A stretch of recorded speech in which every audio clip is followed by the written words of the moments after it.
Okay. Senior data engineer ఇంటర్వ్యూని crack చెయ్యాలంటే Spark performance మీద గట్టి పట్టు ఉండాల్సిందే. మరి ఈ స్పార్క్ పర్ఫార్మెన్స్ను దెబ్బతీసే అతిపెద్ద సమస్య ఒకటుంది. అదే షఫిల్. అసలీ షఫిల్ ఏంటి, దీని ఎలా అదుపులో పెట్టాలో ఈరోజు వివరంగా చూద్దాం. అవును, స్పార్క్ పర్ఫార్మెన్స్ విషయంలో షఫుల్ ఒక సైలెంట్ కిల్లర్ లాంటిది. దీన్ని అర్థం చేసుకుని కంట్రోల్ చేయగలిగితేనే ఒక మంచి సీనియర్ ఇంజనీర్గా రాణించగలం. లేదంటే స్పార్క్ జాబ్స్ ఎందుకు అంత స్లోగా రన్ అవుతున్నాయో కూడా అర్థం కాదు. అసలింతకీ ఈ షఫుల్ అంటే ఏంటి? సింపుల్గా చెప్పాలంటే క్లస్టర్లోని వేర్వేరు మెషీన్ల మధ్య డేటాను మార్చుకోవడమే షఫుల్. ఈ ప్రాసెస్లో ఏమవుతుందంటే డేటాను ముందు డిస్క్లో రాసి తర్వాత నెట్వర్క్ ద్వారా పంపి అవతల వైపు మళ్లీ దాన్ని చదవాలి. ఈ డిస్క్ మరియు నెట్వర్క్ ఆపరేషన్స్ వల్లే ఇది స్పార్క్లో చాలా ఖరీదైన ఆపరేషన్. సరే, ఇప్పుడు ఇంటర్వ్యూలలో చాలా కామన్గా అడిగే ప్రశ్న, షఫుల్ను మేనేజ్ చేయడానికి డేటా పార్టిషన్ల నంబర్ను ఎలా కంట్రోల్ చేయాలి? దీనికి సమాధానం తెలిస్తే స్పార్క్ ఆప్టిమైజేషన్లో మనం ఫస్ట్ స్టెప్ వేసినట్టే. పార్టీషన్స్ను కంట్రోల్ చేయడానికి మన దగ్గర రెండు మెయిన్ టూల్స్ ఉన్నాయన్నమాట. ఒకటి క్వాలిస్, రెండోది రీపార్టీషన్. ఈ రెండింటి మధ్య తేడా ఇంటర్వ్యూలో అడిగే చాలా కామన్ క్వశ్చన్. క్వాలిస్ ఏంటంటే ఇదొక నారో ఆపరేషన్, అంటే ఇది షఫిల్ చేయదు, జస్ట్ ఉన్న పార్టీషన్స్ను తగ్గిస్తుంది. ఫైల్స్ రైట్ చేసే ముందు చిన్న చిన్న ఫైల్స్ రాకుండా ఉండాలంటే ఇది బెస్ట్ ఆప్షన్. ఇక రీపార్టిషన్ విషయానికొస్తే ఇదొక వైడ్ ఆపరేషన్, అంటే ఇది ఫుల్ షఫుల్ చేసి మనకు కావాల్సినన్ని కొత్త పార్టీషన్స్ క్రియేట్ చేస్తుంది. డేటాని పెంచాలన్నా సమానంగా పంచాలన్నా దీన్ని వాడతాం. ఈ డిఫరెన్స్ క్లియర్గా చెప్పగలగాలి. ఒక పెద్ద టేబుల్ను ఒక చిన్న టేబుల్తో జాయిన్ చేస్తున్నప్పుడు షఫుల్ని ఎలా ఆపాలి? ఇక్కడే బ్రాడ్కాస్ట్ జాయిన్ అనేది మనకు బాగా ఉపయోగపడుతుంది. చిన్న టేబుల్ను ప్రతి ఎగ్జిక్యూటర్కు కాపీ చేసి పంపిస్తాం. దీనివల్ల అసలు షఫుల్ అనే ఖరీదైన ఆపరేషనే జరగదు. స్పార్క్ దీని ఆటోమేటిక్గా చేస్తుంది.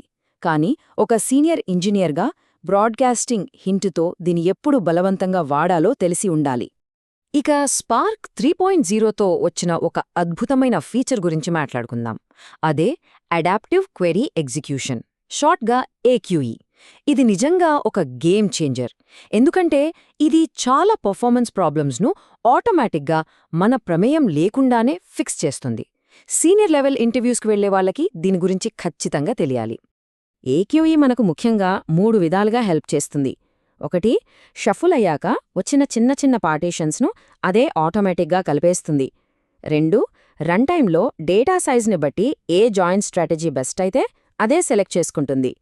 ఇక మూడోది చాలా ముఖ్యమైనది, డేటా స్క్యూని కూడా ఆటోమేటిక్గా అదే హ్యాండిల్ చేస్తుంది. ఇవన్నీ మన జాబ్స్ను చాలా ఫాస్ట్ చేస్తాయి, అది కూడా మనం మాన్యువల్గా ఏమీ చేయకుండానే. డేటా స్క్యూ ఇది చాలా కామన్ ప్రాబ్లం, కానీ ఇది మన జాబ్ని గంటల తరబడి ఆపేయగలదు. ఉదాహరణకు 90% డేటా అంతా ఒకే కస్టమర్ ఐడీకి సంబంధించింది అయితే అదంతా ఒకే పార్టీషన్లోకి వెళ్తుంది. అప్పుడు ఆ ఒక్క పార్టీషన్ను ప్రాసెస్ చేసే ఎగ్జిక్యూటర్ మాత్రం నడుస్తూనే ఉంటుంది, మిగతావన్నీ ఖాళీగా ఉంటాయి. దీనివల్ల జాబ్ మొత్తం నెమ్మదిస్తుంది. మరి AQE అందుబాటులో లేనప్పుడు ఈ డేటా స్క్యూని మాన్యువల్గా ఎలా పరిష్కరించాలి? ఇక్కడే సాల్టింగ్ అనే టెక్నిక్ వాడతాం. ఫస్ట్, ఏ కీ అయితే ప్రాబ్లం ఇస్తుందో దానికి చివర్లో ఒక ర్యాండమ్ నంబర్ అంటే సాల్ట్ యాడ్ చేస్తాం. దీనివల్ల ఆ ఒక్క హాట్ కీ కాస్త చాలా యునిక్ కీస్గా విడిపోతుంది. డేటా కూడా వేర్వేరు పార్టిషన్స్కి వెళ్తుంది. తర్వాత చిన్న టేబుల్లో కూడా ఆ కీని డూప్లికేట్ చేస్తాం. ఫైనల్గా ఈ కొత్తగా తయారైన సాల్టెడ్ కీ మీద జాయిన్ చేస్తాం. దీనివల్ల లోడ్ అనేది సమానంగా డిస్ట్రిబ్యూట్ అవుతుంది. ఇంటర్వ్యూలో ఈ టెక్నిక్ ఎక్స్ప్లెయిన్ చేస్తే అది ఒక పెద్ద ప్లస్ పాయింట్. ఇది ఒక చిన్న టిప్, కానీ చాలా ఇంపార్టెంట్.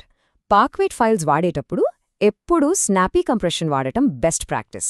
ఎందుకంటే ఇది స్టోరేజ్ సైజ్ను తగ్గిస్తుంది. అలా అని చదివేటప్పుడు ఎక్కువ CPU వాడదు. సో స్టోరేజ్కి పర్ఫార్మెన్స్కి మధ్య పర్ఫెక్ట్ బ్యాలెన్స్ అన్నమాట. ట్రబుల్ షూటింగ్లో ఇది చాలా ఇంపార్టెంట్. డ్రైవర్ ఓఎంకి ఎగ్జిక్యూటర్ ఓఎంకి మధ్య తేడా ఏంటో ఖచ్చితంగా తెలియాలి. డ్రైవర్ మెమరీ ఎందుకు ఫెయిల్ అవుతుంది? సింపుల్, చాలా పెద్ద డేటా మీద డాట్ కలెక్ట్ వాడినప్పుడు మొత్తం డేటా డ్రైవర్లోకి వచ్చేస్తుంది, అది తట్టుకోలేదు. సొల్యూషన్ ఏంటి? పెద్ద డేటా మీద డాట్ కలెక్ట్ వాడకూడదు, అంతేకదా. ఇక ఎగ్జిక్యూటర్ ఓఎం, దీనికి డేటా స్క్యూ ఒక కారణం, లేదా దానికి సరిపడా మెమరీ లేకపోవడం ఇంకో కారణం. దీన్ని ఫిక్స్ చెయ్యాలంటే స్క్యూ ఉంటే సాల్టింగ్ వాడాలి, లేదా ఎగ్జిక్యూటర్ మెమరీని పెంచాలి లేదా అనవసరమైన క్యాష్ను క్లియర్ చెయ్యాలి. ఓకే, ఈరోజు మనం షఫుల్ని అదుపు చేయడానికి చాలా పద్ధతులు చూశాం. ఇప్పుడు ఆలోచించాల్సిన విషయం ఏంటంటే, మీ తర్వాతి ప్రాజెక్ట్లో ఒక పైప్లైన్ స్లోగా ఉంటే ఈ టెక్నిక్స్లో దేన్ని మొదట ట్రై చేస్తారు? ఏక్యూఈని ఎనేబుల్ చేస్తారా, బ్రాడ్కాస్ట్ జాయిన్ వాడతారా, లేదా సాల్టింగ్ టెక్నిక్ దాకా వెళ్తారా? మీ స్పార్క్ జాబ్స్ను వేగవంతం చేయడానికి రెడీ అవ్వండి.